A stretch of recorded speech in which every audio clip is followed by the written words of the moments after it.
মহিলা তৃণমূল কংগ্রেসের ধর্ণা অবস্থান।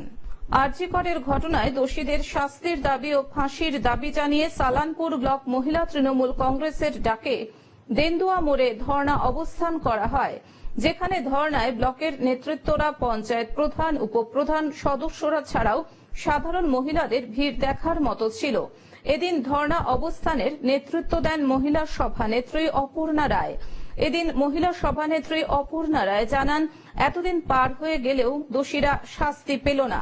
আমাদের একটাই দাবি, দোষীর ফাঁসি।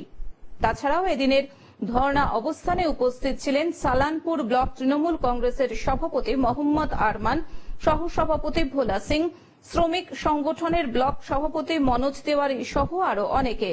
9 তারিখে যে আরজি করে ডাক্তার বোনটাকে নৃশংসভাবে খুন হতে হয়েছে, অকালে তাকে চলে যেতে হয়েছে, তার যে দোষী তাদের শাস্তির দাবিতে আজকে তৃণমূল কংগ্রেসের মহিলা কর্মীদের উদ্যোগে সারা পশ্চিমবঙ্গ জুড়ে ধর্ণা চলছে।